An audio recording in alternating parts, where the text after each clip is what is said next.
In my years of YouTube doing this since 2006, I've seen the trends every year for the gaming community and what picks up and what's big. And I know what people like, or at least I can see what people like, and I can see why some stuff becomes big. There are a lot of YouTubers out there, yet they get a crowd that loves them and sticks with them, and that's their YouTube go. Now, video game YouTubes have always been more towards the male demographic. It's just how it is. Females don't give a shit. Well, not all females. There's some females care about video games, but let's be honest, it's a male, targeted system. However, that has changed over about a year, right? Or I don't know how long. This guy, hopefully I'm doing this right. I always do the wrong side. This guy, I can't even, PewDiePie, whatever his name is. He is, in a way, he's a genius, and I'll tell you why he's a genius. He creates content that is for the mass, but it's video game content. What he does is take a game and make very loud noises and stuff like that, like really almost you can't even understand it, and it became a phenomenon. But what the difference is between other YouTubers in the video game universe is that it caught the girls. And let me tell you something. As much as I love being the guy and we support stuff, females support shit so much that it is everything to them. Statistic-wise, music is still alive, I guess, because females are the ones that support the arts the most. Females are the ones that buy everything. Females buy the merchandise. We males, we download shit. We do. We download shit. We listen to shit for free. We stream it. Females are like, what? Now, of course, I am being kind of biased. I am not saying that every female is like that. I'm saying that when you have a female audience who is backing you, you are one lucky motherfucker. And PewDiePie, he has that. So, what makes him different than everybody else, really? One, he's loud. PewDiePie! PewDiePie! He does that, and it's like gold. Like, people love it.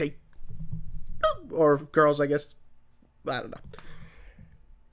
But that's it. That's what people want to see. They like that, or the scares. That's a big thing right now. YouTube strives on that. I guess, and Twitch too, where you watch people play a scary game and they freak out. And everybody could do that. You could go ooh and stuff. That's funny. But PewDiePie takes it to the next level where he'll be like, a goat. It is like comic gold. People love it. People just clap and watch it and enjoy. Now, am I jealous of someone like that? No, that's his genre. He doesn't review games and, do what I do. So why would I be jealous? So there's that section of YouTube. And you could probably get into it. It's really popular right now, especially Twitch freakouts, I call them. And there's that. So if you want to be the next YouTube star in that, I'm going to do this thing again. I don't know what it is. Go for it. Now, number 2, you could be a reviewer. Let me tell you a little story, kids, real fast. Being a reviewer back in 2006 and 2007 is very different than being a reviewer now. I'm making a separate video to talk about my inspirations of when I started so you can understand where I'm coming from. But YouTube has completely blown up. Everybody has a YouTube account. Everybody has a camera. Everybody has a cell phone. You could create videos with such ease. Back when YouTube first came out, not everybody really understood how to use it. Not to mention reviewers didn't really take the time to break down a game. Remember my old reviews? I guess I'll put it up here. It was with a camera. I put a camera on a stand and I talked while playing the game and telling you what it's about. Now, as the years progressed, I had to keep up with the others, and break it down, cut it scenes, make it beautiful, make it people want to see the footage, want to hear you talk, they want to see you on the person, and that's really what it is. If you want to be a reviewer, you got to take the dedicated time to put out quality video. People like quality. And, I can only do so much with Sony Vegas, but some people go to the extreme and make their videos look fucking fantastic with editing. And those people deserve, you know, the respect that they get. And then there's also YouTubers that go more of the comedy route. That's what I try to put my comedy into my reviews, but there's some that make skits.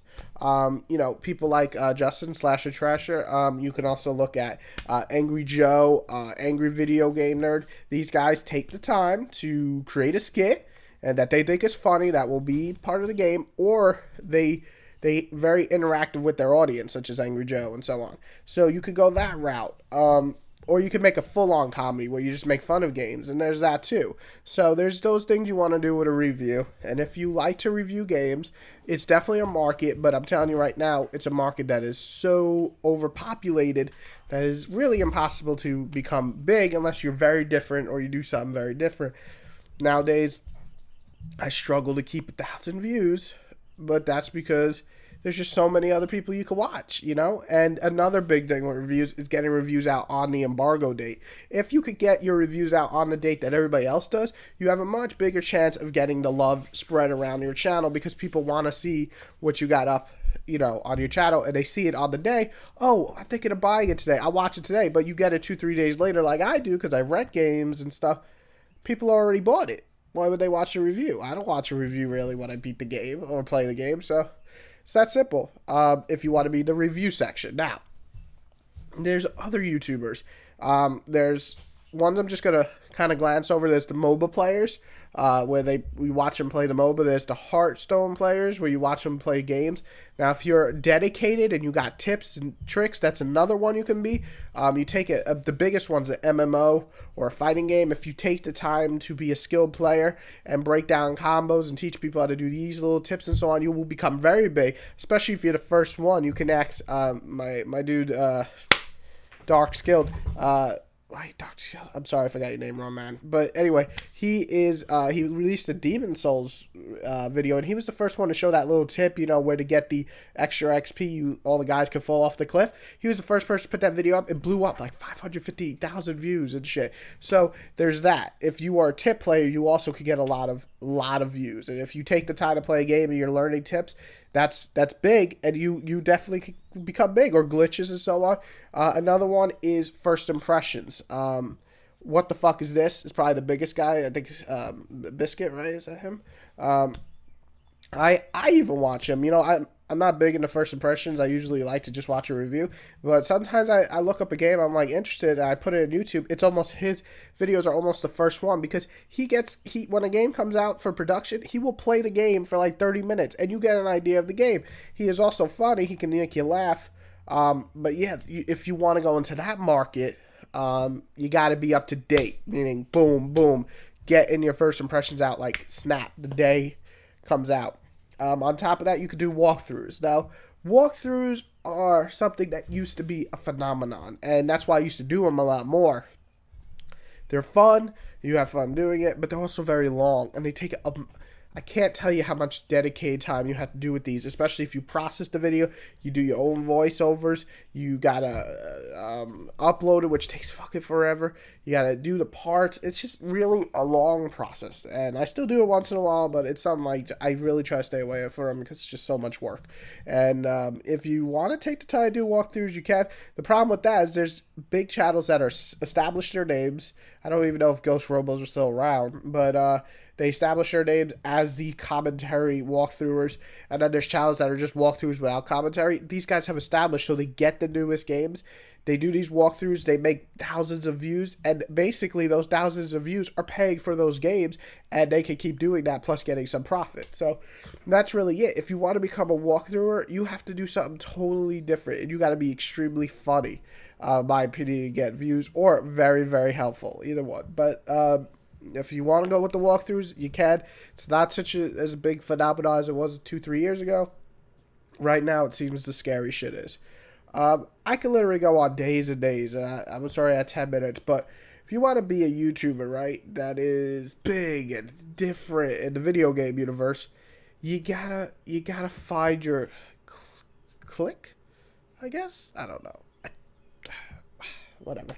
The point is, you got to find what you enjoy making, but what people will enjoy watching. If you never become big, you're just one of the millions. I mean, there's millions of people making content on YouTube. It's just, sometimes it doesn't work out, you know? And sometimes you hit a stride, and then you fall. And I think every YouTuber kind of goes through that. Even the big guys, you know? Even the guys that are popular now, right? Who have 1 million subscribers or millions of views on a video. They, at one point, could put out shit and just fly up into the views. And now they put out stuff and it's big. Bigger than most, but it's not nearly what they were.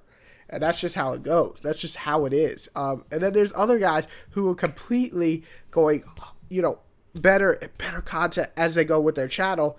And they haven't hit a breaking point. Stuff like, in my opinion, Modern War Negro. I'm not racist, that's his name. Dude is just literally putting out content and escalating.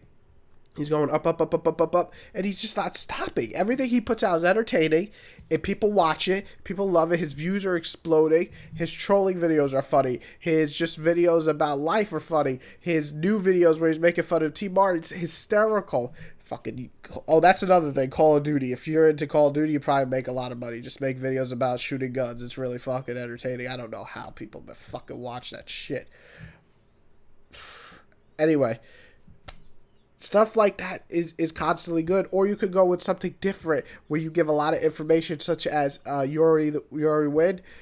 Dude blew up because he went into a section of mystery, of gaming mystery, which is by far his probably biggest thing, or obscure gaming, and stuff that wasn't really popular or nobody really knew of. And he goes over like the details and stuff like Pokemon games that never came out. He goes into what happened to certain games in their beta form, and so on. It's very informative and entertaining at the same time because he's a pretty funny guy. So you got that too. So there it is. To become a big YouTube star, I can't give you exact advice because I'm not a humongous YouTube star, but I see the evolution of it. I see what people want to watch, and I see what people like. Now, saying that I seen it doesn't mean that I can do it. It's just how it is. You get an audience and they spread love. Okay? It's just that simple. If you can get, but don't think you can't. There's people that literally started from nothing. I know people that start with subscribers like 200-300 on my list of my friends who are now in the 100,000s. Jazz Reviews, if you don't know, he did my intro. Dude, literally, you can ask him if he watches this. He literally started with like 300 subscribers.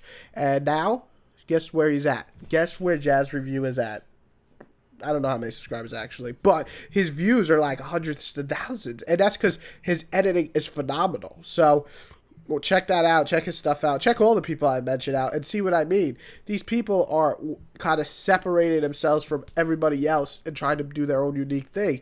You can't, it's either you become big, people watch you, people love you, or you just don't. Nobody really likes this content you're putting out, or you just have a middle ground where some people will. You get a niche. That's why I feel mad. I'm just a niche. My fans are people that literally just like my style of review, but it's not a review style that the mass will like ever, really, So that's okay. So if you're okay at making content for a certain amount of crowd, go for it. Make what you like. But if you want to be the next big YouTuber, you got to think what the audience would like. And not to say that these people putting out content, they don't like what they're doing, but you can ask them when they're making a video. Even when I'm making a video, I'm thinking, well, is the audience going to like it? Because that's who makes your channel.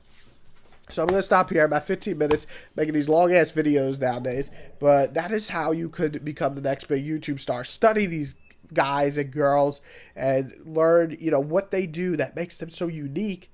And then put it into your own work if you want to try to become a big YouTube star. I'm telling you, it's like a full-time job. You can ask them. I mean, at times when I was putting out content every day, it felt like a damn full-time job. And I already have 2 full-time. I don't need another one.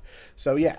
Everybody have a good day. Any questions you can leave here. Any questions of who I put in this video, leave here. I'll try to leave links to everybody. But yeah, everybody out. Enjoy and have a good one.